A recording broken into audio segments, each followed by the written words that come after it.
Kisah Ali Zangkim, dari mantan model internasional menjadi mu'alaf yang menginspirasi para muslimah.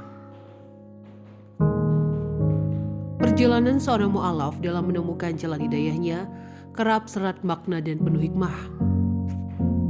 Seperti yang dialami Ali Zangkim, sebelum berhijrah dia adalah model internasional, aktris, dan pembawa acara TV terkenal. Sedangkan sekarang, model berdarah Thailand Amerika Serikat ini adalah seorang pembicara inspirasional dan aktif dalam dakwah untuk muslim yang belum mengenal Islam, yang baru masuk Islam dan yang ingin kembali kepada Islam. Hijaber yang merupakan lulusan Boston College ini di bidang ekonomi dan sosiologi dan menyelesaikan gelar master dalam bisnis internasional di Universitas Denver itu beberapa tahun lalu menceritakan kisahnya ketika pertama kali mengenal Islam. Dikutip dari The Sci-Fi, inilah kisah dituturkan oleh Ali Zangkim.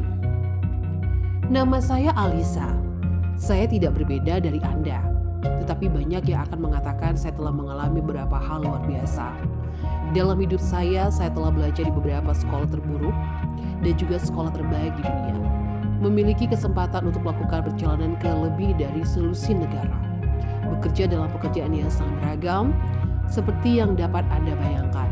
Dari seorang pramusaji hingga seorang anggota manajemen perusahaan senior, model permintaan untuk penerjemah militer.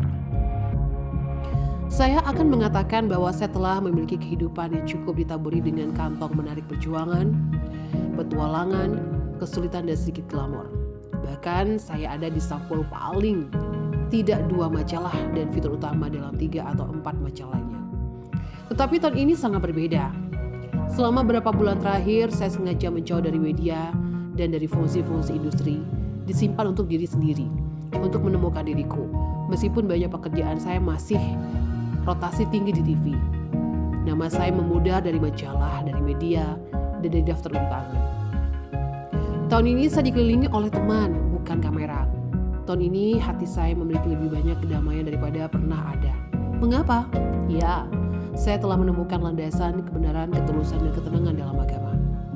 Dalam banyak hal peristiwa-peristiwa dalam hidup saya kabur. Dan itu adalah kabur dalam ingatan saya untuk alasan yang baik untuk menjatuhkan rasa sakit, kesedihan, dan siklus penghancuran diri yang buruk. Saya jatuh ke dalam periode depresi klinis karena kondisi yang saya jalani.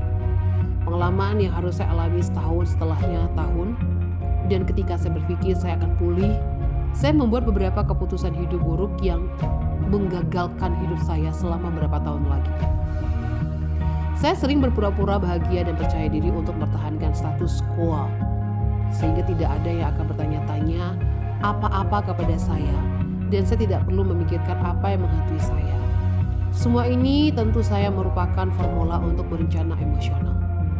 Tetapi ada satu-satunya hal yang saya selalu bisa beralih ke landasan, untuk menenangkan diri dan untuk memfokuskan kembali sehingga setidaknya saya bisa berfungsi di tempat kerja dan dalam hidup. Agama, saya selalu memiliki Tuhan. Awal tahun lalu mulai agak cerah bagi saya.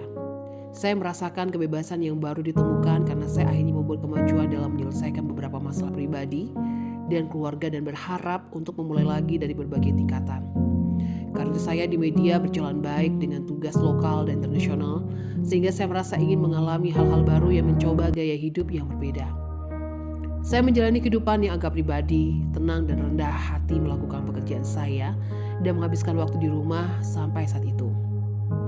Tetapi karena beban terangkat, saya mencoba menjadi lebih ramah, lebih sosial, menemukan beberapa teman hisper, mulai berkeliling di banyak antara dan pesta-pesta di sekitar kata, dan bahkan mencoba-coba sedikit dalam fotografi artistik, di mana saya menunjukkan lebih banyak kulit daripada sebelumnya.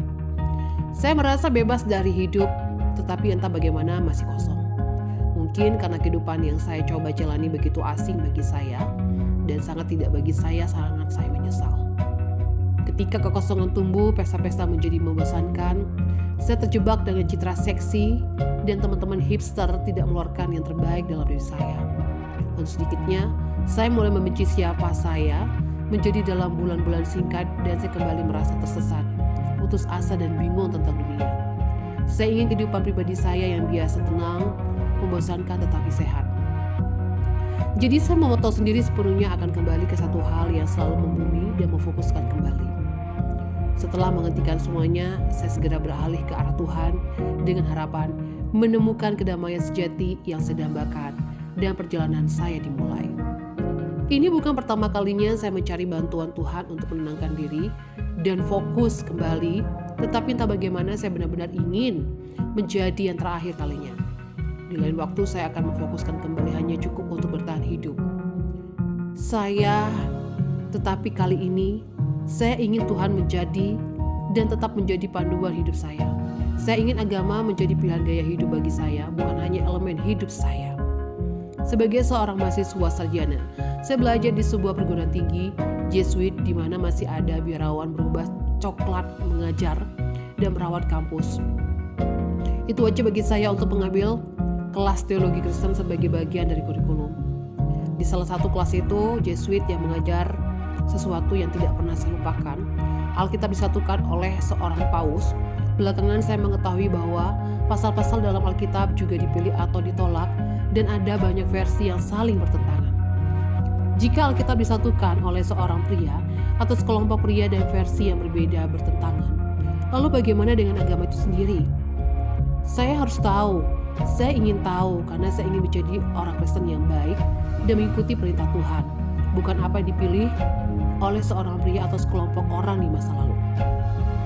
Pada titik ini saya ingin memberikan rasa hormat saya yang tertinggi kepada teman-teman Kristen terkasih dan anggota keluarga yang mungkin membaca dan memberitahu bahwa saya tahu betapa indahnya beberapa ajaran Kristen.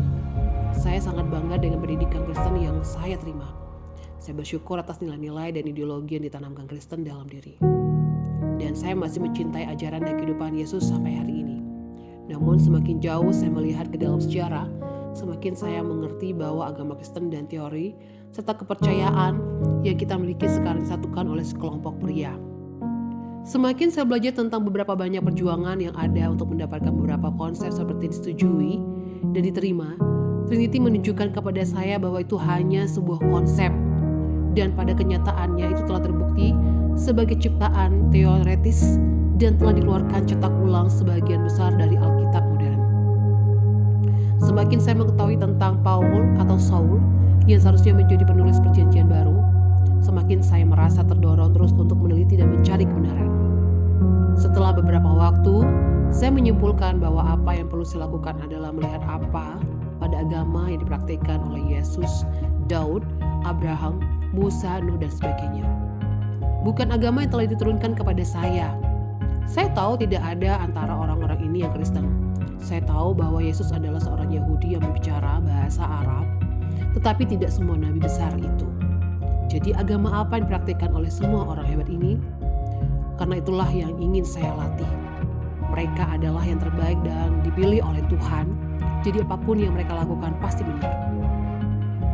Selama masa penelitian, penggalian dan pencarian yang tulus, seorang teman muslim saya yang baik bertanya apakah saya pernah belajar sesuatu tentang Islam. Memang saya belum. Saya ingin berpikir bahwa saya tahu sedikit tentang kekristenan dan sedikit tentang Yudaisme, tetapi agama Ibrahim yang ketiga, saya tidak tahu apa-apa tentang itu. Ya, saya pikir jika saya akan menemukan kebenaran dalam Islam berasal dari tradisi yang sama, pasti ada juga petunjuk dalam Islam untuk saya buka. Jadi saya mulai membaca dan membaca dan membaca terus, dan saya tidak bisa berhenti. Saya benar-benar asik dengan ajaran Islam sejak awal. Seperti disinggung sebelumnya, Islam berarti tunduk pada satu-satunya Tuhan, dan seorang Muslim adalah seorang yang tunduk kepada satu-satunya Tuhan. Ketika saya mengetahui bahwa saya berpikir, ya berarti setiap orang dari ketiga agama Ibrahim adalah seorang Muslim dan kemudian mempraktikkan Islam. Ya, dengan cara yang tidak cukup karena dalam Islam tidak hanya ada penekanan pada keesaan Tuhan, tetapi juga bahwa karena hanya ada satu Tuhan, maka secara logis hanya ada satu cara yang benar untuk menyembah Tuhan juga. Ini mulai terlihat seperti apa yang telah saya cari. Ketika saya terus membaca, saya menemukan diri saya dengan mudah memahami kisah-kisah para nabi Islam, karena mereka adalah nabi-nabi yang sama yang pernah saya pelajari di Alkitab Kristen. Saya menemukan diri saya tertarik pada acara Islam, menyusun agama menjadi gaya hidup, dan bukan hanya unsur kehidupan, dan saya merasa siap menerima cara umat Islam menyembah Tuhan. Saya merasa seperti Tuhan membimbing saya langkah demi langkah, dan menempatkan setiap buku dalam urutan yang sempurna. Bagi saya, ini untuk melihat kebenaran. Dan meskipun itu adalah pilihan pribadi saya untuk memulai pencarian kebenaran, saya dengan tulus merasakan sekarang bahwa kebenaran telah menemukan saya. Saya tidak tahu bagaimana kisah saya akan diterima, tetapi saya dengan tulus berharap bahwa kita akan terus menjadi bagian dari kehidupan satu sama lain. Saya berharap kami terus berbagi pandangan, berbagi pengalaman, dan mendukung satu sama lain secara positif. Saya juga berharap bisa mendapatkan teman baru dari mana saja, setiap budaya dan agama. Saya berharap untuk pindah dari masa lalu saya karena yang penting adalah apa yang saya lakukan dan sekarang ke masa depan. Ya, Anda akan melihat saya berpakaian berbeda dan saya mungkin juga berbicara sedikit berbeda, tetapi untuk sebagian besar saya hanya akan menjadi versi upgrade dari siapa saya. Saya ingin menjadi orang yang lebih baik, seseorang yang lebih baik, lebih memberi, lebih bijaksana, lebih peduli, lebih perhatian, lebih hormat, lebih lembut, lebih tenang, lebih pengertian, dan seseorang yang lebih